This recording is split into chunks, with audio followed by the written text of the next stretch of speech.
Good day, viewers, and welcome to today's Sport Wrap Show. I'm your host, Ashwin Berry, here to unpack the latest sports news. With that, let's get into the hit list.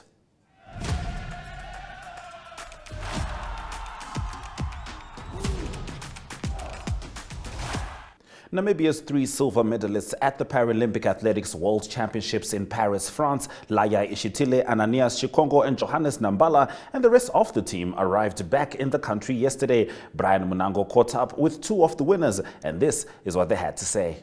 We went to J Solo and to Notville to prepare the team. We then came back for 1 month for final training before we went to Paris. Well, the championships at this level is unbelievable. It's the highest level of competition between athletes. Everybody is fighting for those 4 slots. And but the trip in itself, the team was in good spirits. There was a lot of cohesion, no arguments, no fighting, and everything went very, very well. Mm-hmm. You went with a number of athletes. You only managed to scoop 3 medals. Was that maybe part of your aim, or what was the aim going into the championship? Did you meet your expectations? Well, first of all, people must understand the pathway. IPC sport is competitive sport. Medals aren't handed out; they're earned. Now, we must look at the accomplishment in its totality. First of all, we had 9 athletes which are all seated top 20 in the world, majority of them top 10 in the world, some of them top 5 in the world. To get a level at this medal is no child's play. It's very difficult. We managed to scoop 2. Now, in the medal rankings, percentage-wise per athlete, we are actually ranked very high. I think top 10.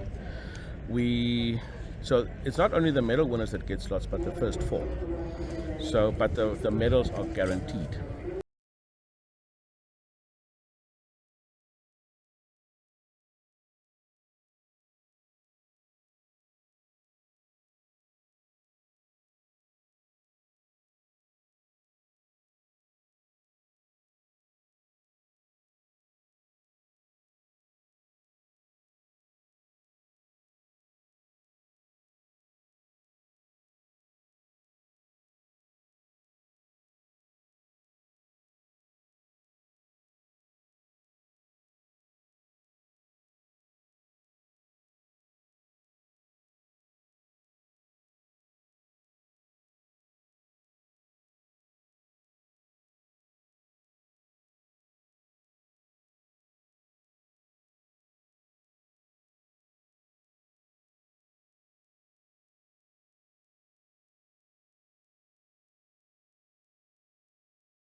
Support this year was unbelievable.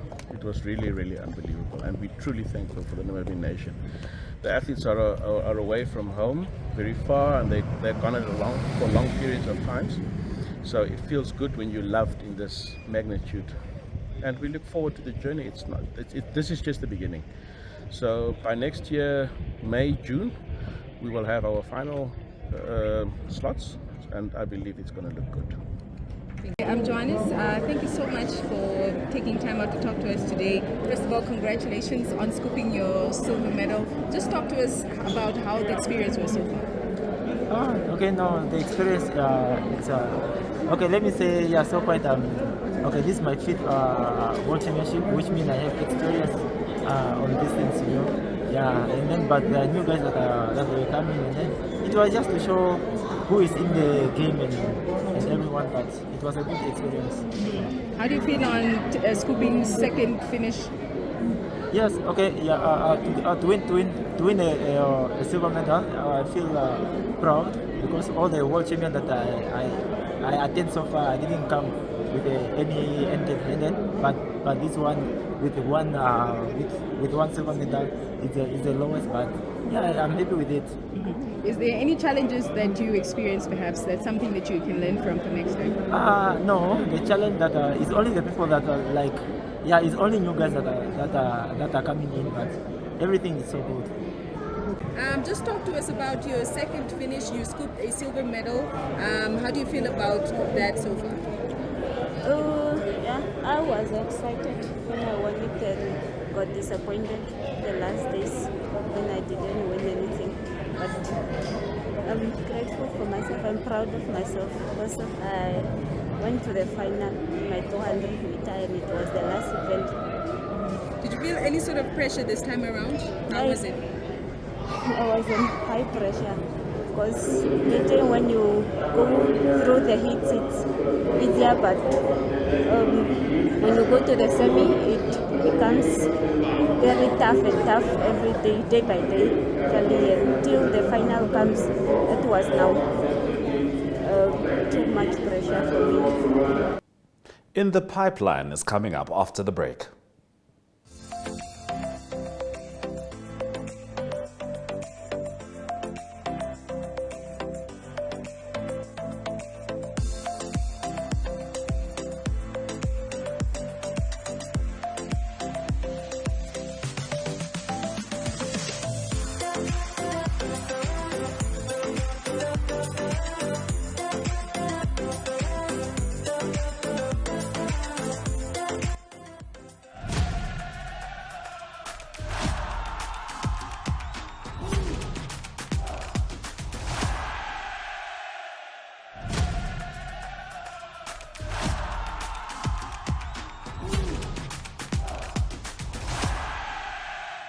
Now, an exciting weekend is upon us with lots of rugby action anticipated. NTV will make sure to have you covered as we'll be broadcasting some rugby games, starting with NSSR as Windhoek Gymnasium take on Windhoek Afrikaans Privaat School in the Super League.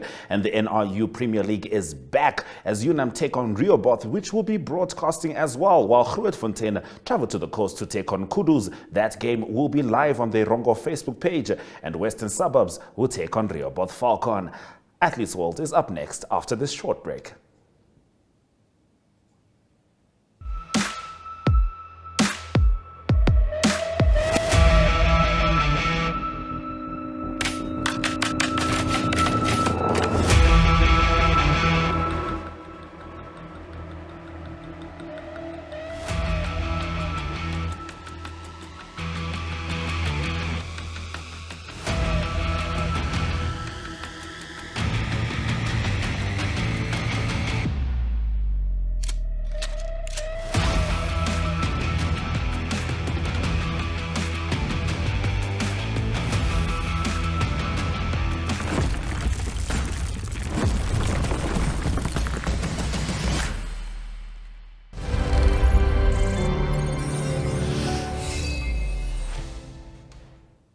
Now, today we meet Denzo, the son of former Brave Warriors goalkeeper Danzo Bruere. He has been a standout performer on the rugby field from a young age, representing Windhoek Gymnasium before being selected for Namibia for the Under-18 Craven Week, as well as the Under-20 Rugby Africa Barties Cup. After a stint with a junior contract at Blue Bulls, Denzo returned to Windhoek with a bulkier frame and played for Trasco United for one season before moving on to FNB Wanderers Rugby Club and contributing to their NRU Premier League winning team in 2022. Now, Bruere, who could soon join up with an interested club in Poland, remains a big factor in any match. Our Le Rugby Joe segment is up next.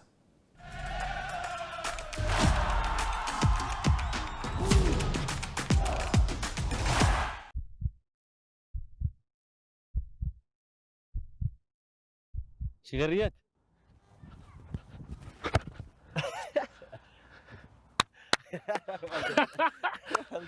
Well, as you can see there, I just did that, joined by Denzo Bruere here. He's going to teach us a few tricks on how to kick the ball and how to be an awesome rugby player. So please do stay tuned.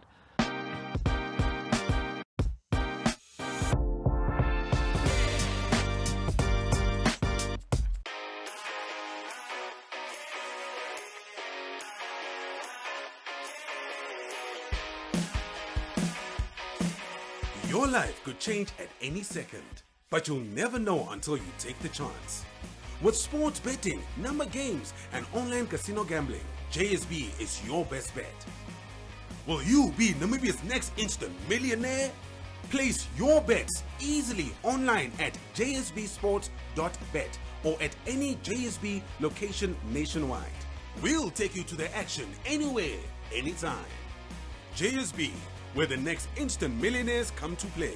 Strictly no under 18s. JSP supports responsible gambling. Winners know when to stop. Okay, well, I think we all saw what I did. Yeah. The score. Yeah, definitely. Ik guess no daar. Any top 10, top 15 misschien. Top 5. Top 5? Vorm was goed. Vorm was goed. Okay, so now, Denzo, you're gonna run us through it.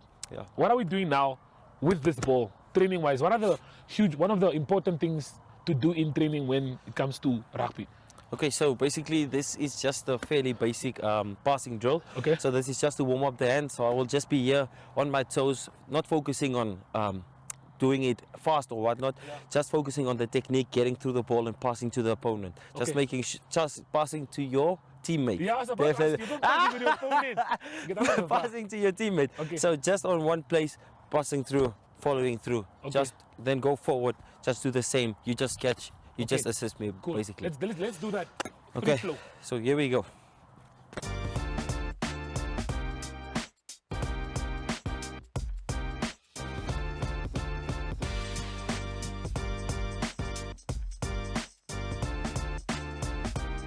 Wait, before we continue with this, when did you get into rugby? So I started, okay, actually, I only played rugby when I came to Windhoek, grade 8. That was, I think, 2013. Yeah. Only started playing rugby then because Windhoek Gymnasium, by that time, they didn't have soccer. And I was very much into soccer. Seriously? So, you were a soccer guy before you got yeah. I started grade 8, and from there on, it's been a roller coaster, ups and downs. Okay, and how did it come to the point that you started playing fullback? Okay, so usually in school, I was a number 10 my whole life. Further along my career, I wanted pressure to be, I had a lot of pressure on 10. Yeah. I handled it quite okay at times, but I wanted more freedom, which you can, at the back. Fullback. Once you get the ball, you have a lot of time to make a lot of decisions. And I'm a player, I like making decisions. You like thinking in the game. Yeah, I I've like seen you play. thinking in the game. So yeah, definitely fullback, nice place to roam, do what you want to do. Yeah, gives you space to do a lot of stuff, which is actually nice. Memorable thing I saw you do now recently with the Trasco Derby, with the Derby, like last minute of the game, were you confident you're going to make that kick? If I ask you now, like all things aside, were you confident with that kick? Okay, so when we got the penalty, I think it was there in the corner. The first thing came to mind, this is your moment, this is the clutch moment. It's here, people won't remember what you did throughout the game, this is the moment that matters. So obviously, I had to shut down the crowd from outside because United and Wanderers, everyone is loud. So yeah, definitely no negative thoughts once I walked up to that ball. I've been training a lot of those distance kicks and stuff like that. So I was quite confident, but obviously in the moment anything could have happened. Yeah, and luckily I got it over. Yeah, that was an awesome kick. If you didn't see that kick, then you definitely missed out. But this is not just me saying now from a brass perspective. I've seen you kick before. I would say your kicking is good. But in my top kickers, I'll put you, I think, second. Second. I think I'll put you second. Okay, yeah, that's fairly, that's okay. It depends from person to person, obviously. But second in the league, I think that I would sleep in the night with that. I think top two would be fine for me. Definitely one day, hopefully. Yeah. I want my name to be mentioned next to number 1. One of the best kickers, working towards that, definitely. Okay, Denzo, remember last year, Grootfontein, last dying minutes of the game, Mutenya gets a nice ball. We all think he's through. I guess on Grootfontein, by the way. We all think he's through. Last minute, ik denk nou, is kleintjies. Denk je die man. Omdat je dit draait? Ja. Kan het of doen. die tackle? Kan het doen. Ik ga je no wees, nee. Het is alle diezelfde ding met mij doen wat je met Mutenya gaat doen, nee. Let's see. Okay. Nah, Try ready? your luck. Yeah. Okay.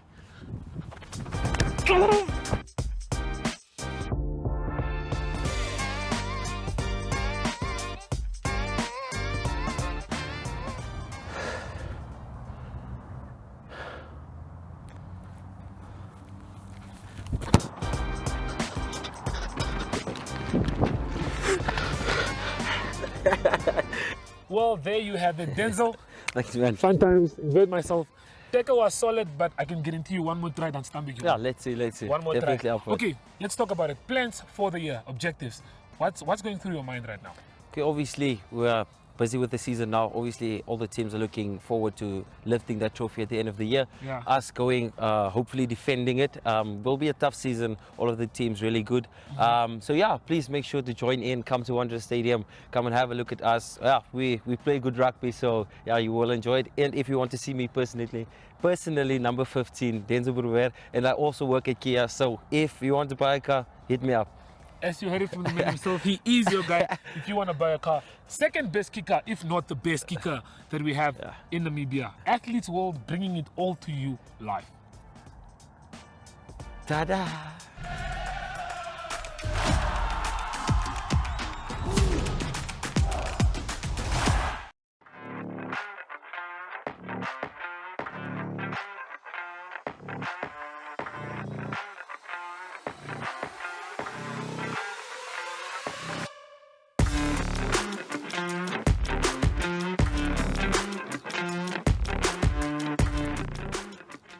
All right, let's get into the rugby. Joel, Namibian head coach and director of rugby, Alistair Coetzee, says he aims to win 2 matches at the World Cup in France with his team from the land of the brave.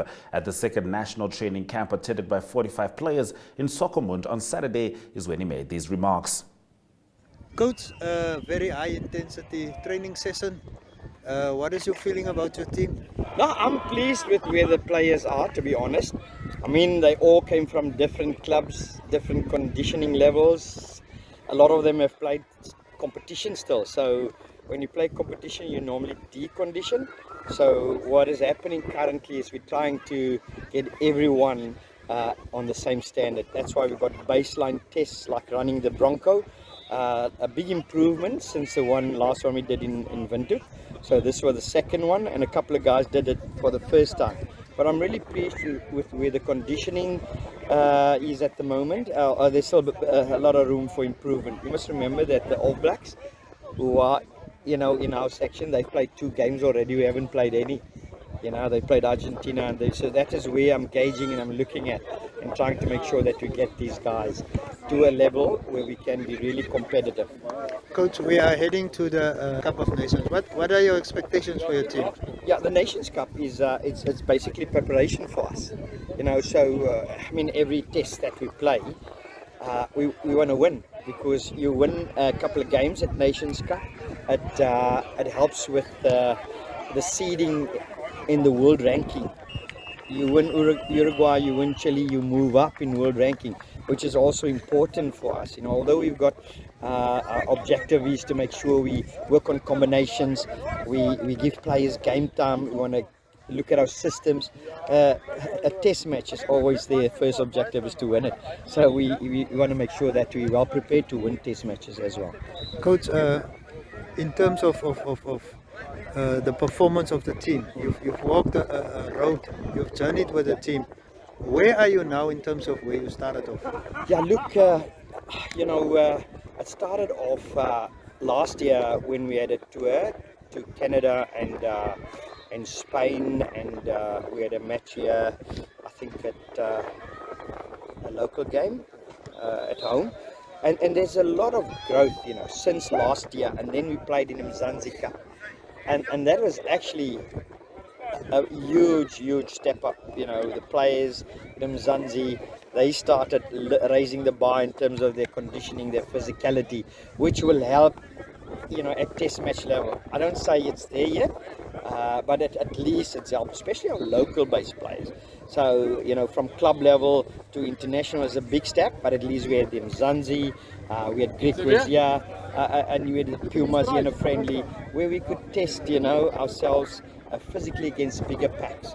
So there's a lot of growth, there's a lot of learning, and with the internationals coming back as well, it will help. All our players have really lifted a bar or level or 2 in terms of game understanding and conditioning, and we just need to keep it. Now we need to play. We need to play to see the improvement, to see if the system's well, to see if the combinations work out well. But I can see there's an upward curve, and I'm really pleased about that.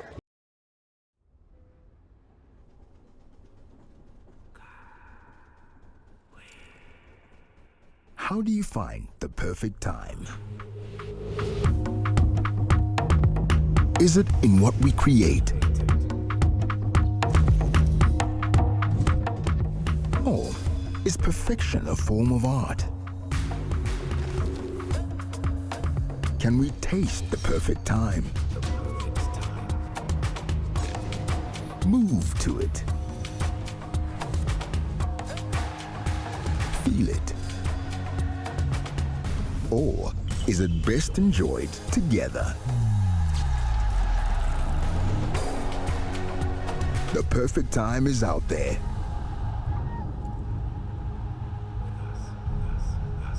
Come with us to find it. Vintage Draft. Perfect time, perfect beer.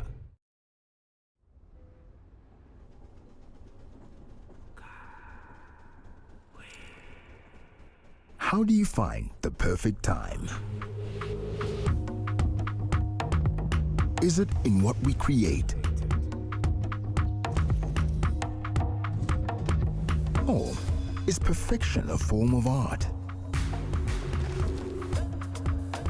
Can we taste the perfect time? Move to it. Feel it. Or is it best enjoyed together? The perfect time is out there.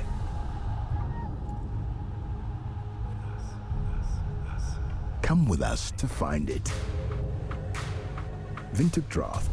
Perfect time, perfect beer.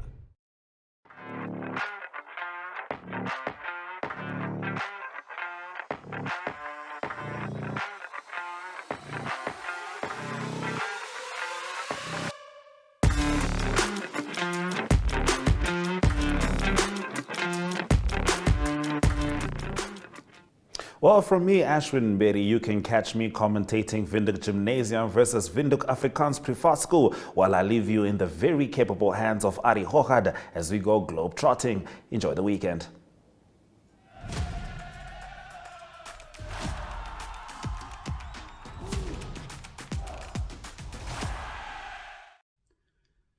Good day everyone, time for international sports news, and starting off with World Cup women's soccer news first. That started, and that is a combination of hosts. It is New Zealand and Australia both being the host of the 2023 Women's World Cup. And it was firstly the two hosts. It was Australia and New Zealand in action on day one, and it was New Zealand that surprised Norway. They beat them by 1-0, and also Australia that was too strong for Ireland, and that score was 1-0. So that was the opening of the World Cup. And what already happened on Friday was Switzerland that beat the Philippines, and that was by 2-0, and that is a game in Group A. Also in Group A is of course New Zealand and Norway. On Saturday, there will be 4 games, and it is firstly Zambia that will play against Japan. That is for African hopes in Zambia. They play 7 a.m. Southern African time on Saturday. Then England play Haiti, that is in Group D, and another Group D game will be Denmark against China, also on Saturday. And then in Group E, it is defending champions, the USA. They play against Vietnam, and it is the United States that won the previous 2 World Cups. They're looking to be the first team that ever won 3 consecutive World Cups, that is in women's and in men's World Cup FIFA soccer. Also in the last 8 World Cups, it was America that won 4 of those World Cups. Then a big game on Sunday will be South Africa that play against Sweden, opening their campaign. That is in Group G, and they play in Wellington, and that game is Sunday morning 7 a.m. Southern African time. Game in Group E would be Netherlands that play against Portugal. That is on Sunday, and the last game on Sunday, Group F, will be France against Jamaica. Continuing international sports news with golf news, and it's the 151st British Open that continues. That's at Royal Liverpool Golf Club, that is in the United Kingdom, and quite a few South Africans playing there, and the leader after the first round, Christo Lambrechts, hopefully he will make the cut and be in contention over the weekend. He's a British amateur champion, 66, 5 under par in his first round. Other South Africans battled a bit on the first round. Best round besides Lambrechts was Tristan Lawrence with the even round 71. And then some of the well-known players that battled also, Louis Oosthuizen came in with a 3 over par first round, and Ernie Els with a 4 over par first round score. Defending champion Cameron Smith, he was also not in great form. He was 1 over par 72 for his first round. And then some of the other players to mention, Jordan Spieth was 2 under par. And Brooks Koepka of the United States, he's a US Open champion with a 1 under par score. And then the world number 1, Scottie Scheffler, he was 1 under par with his first round. Rory McIlroy, also a high profile player, won the Scottish Open last week, and he was even par after the first round. And to close off today's international sports news, it is cycling news. It is Tour de France that will finish on Sunday in Paris. And it is stage 18 that was concluded. And it was a win for Kasper Asgreen. He's from Denmark. And it is his first ever win on Tour de France. And he was one of 4 riders that had a breakaway right from the beginning almost. Most of the time they were on their own. And they just managed to stay ahead of the chasing peloton. And it was Kasper Asgreen that won in a time of 4 hours, 6 minutes and 48 seconds. Second place, Pascal Ingron from Netherlands, and then in third position, Jonas Abrams from Norway. And it is in the general classification, it is still Jonas Vingegaard of Denmark that dominates. He's comfortably the leader. 2 stages to go. He will probably win it if he do not have an accident or a fall. He will be the winner on Sunday in Paris. But at the moment, combined time for Jonas Vingegaard, 72 hours, 4 minutes and 39 seconds. And Tadej Pogačar of Slovenia is 7 minutes and 35 seconds behind him, still in second position. Adam Yates of Great Britain in third, 10 minutes 45 seconds behind Jonas Vingegaard. On Saturday, it will be a stage of 133 kilometers, not many hills and mountains in that stage. So it's staying out of trouble for Jonas Vingegaard. And then Sunday, it will finish with 115 kilometer stage that is mostly in Paris to finish the Tour de France. That's the international sports news for today. Hope you have a great sport day and sport weekend. And we talk again international sport on Monday. Goodbye.